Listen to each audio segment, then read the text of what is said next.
The title of this story is called There's a Stalker in My Midst. The creator of the story is Detatched / Aquivor. Hopefully I pronounced that right.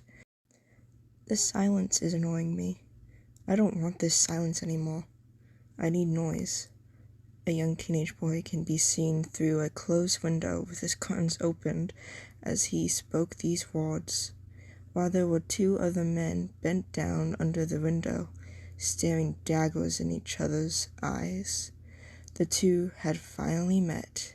The two killers were at the same victim's house. Or was he a victim at all? "Damn it, damn it, damn it," was written on a blank sheet of paper.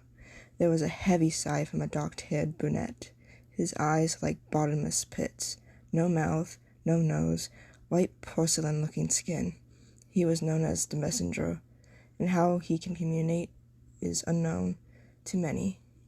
The unsettling male was angered. His victims were being stolen from him, or well, getting killed by someone other than him. He hasn't had a kill in all week. It was getting his blood boiling. He needed to kill someone. Killing these animals won't satisfy him for long. The messenger grumbles as he tore an intestine out of a dog that lay dead on his floor. He was furious. He then began to rip the organ apart before moving to the next. Soon after, the insides of the dog were no more, as it was there as an empty corpse. The messenger then sewed the dog back up and went to the owner's house, sat the lifeless dog on the front steps, and rang the doorbell. He bolted to the bushes to hide. A boy with long blue hair floating like waves. The young boy looked down and saw the dead pit bull in front of his feet. His eyes widened. No screaming. This put a distaste in the killer's mouth, as he was in disappointment of hearing nothing. When the boy opened the door again, there were voices heard. The killer watched and listened closely. "Arik, there's nothing here." The boy interrupts the older man by pointing down, and he looked down. "Mobius is dead." The blue-haired boy didn't even seem to be very affected by the dog's death. It made the messenger intrigued by the boy. The man was shocked, and he dragged the boy inside. The door still opened. "Son, what happened?" "I don't know. I heard a knock at the door, but Mobius was the only thing I seen," Arik spoke in an unfazed tone. However, his father began to shed a tear. Must have been his dog personally. Though his target wasn't the older man who seemed to be the boy's father. The messenger's target was Arik, Iris. He decided it by whoever opened the door first. "Bag him up. I'll take him to Animal Services to check what happened.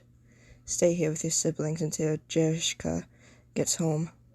The dad went further in the house to get ready. The killer stays there and absorbs the teen. Out of the corner of his eye, he sees a maroon hair flowing in the bushes. "This fucker," he thought to himself. The maroon hair male looks over at the other suspect, and he went under a window. The messenger followed and put his hands around the other psycho's neck, but the other male easily removed the messenger's hands and glared at him. While this was going on, Arik was bagging up the dog, and when he finished, his father came back outside, grabbed the bag of the dead dog, then put it in his vehicle and drove off. Arik sighs and walks inside, closed the door and locked it. He went into his room and sat in his leather chair with wheels at his working desk, where he draws, writes, and sometimes reads books. Now returning with the two bloodthirsty murderers, the messenger grabbed a knife from his bag, though the other was quicker with his flare as he knocked the knife out of the other's hand and made it bleed due to the sharp spikes on the ball. "You're not allowed to kill him," the moon hair said in a harsh whisper. The brunette grabbed a piece of paper and made letters appear to what he wanted. Why not? He's going to die by one of us anyway. Plus, you've been stealing my kills for a week. No, you were just too slow. Plus, he's not my victim, I just stalk him 24/7. So you'll have to kill me first if you want to kill him. But, before we fight, I'm the nemesis, your so-called victim stealer. He had a knack for rubbing things in with extra salt. The letters on the paper changed. I don't give a shit.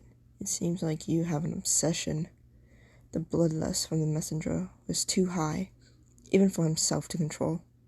So he hurriedly grabbed another knife and slashed towards the nemesis. But he dodged it, barely, and there was a small cut on his cheekbone. Once the nemesis dodged the attack, he gripped Messenger's wrist and swung his flare onto the male's side, hearing a few cracks that satisfied the twisted mind of the maroon hair, whose face was covered by a fox skull and his fluffy hair. This caused the two to hit the side of the house. They both quickly hid behind the thick brush of bushes and examined what happened next. The window opened up, and Arik was seen looking around. "Hello? What the hell?" he mumbled. Then he heard a knock on his door, followed by two children's voices. "Arik, can we come into your room? We'll be good." "Yeah, come on in, rascals." He skimmed around again, and back into his room, leaving the windows opened. He wasn't oblivious. He knew something was off. He grabbed his machetes and sat it right by him on his bed as he began to play his favorite game, Dead by Daylight, on his Xbox One. His little siblings, Lilac and Kurt, were playing on the ground with their toys, minding their own business. The two stalkers get up and look through the window, then at each other. The messenger clearly annoyed. The nemesis grins. "You need to find another victim, because if you don't, I'll kill you myself." His golden eyes were shimmering as he glared at the messenger's empty eyes. The messenger grabs the other's neck, squeezing it, but he doesn't seem bothered. This enraged the killer, as he hadn't encountered this type of person before. He wasn't sure how to deal with this situation. As he grew more angry, he disappeared and was back at home, laying on his couch, thinking about what had happened today and how he can avoid it next time. What can he do to kill someone like the nemesis? Was his new rival, or could he be someone of importance in a bigger game?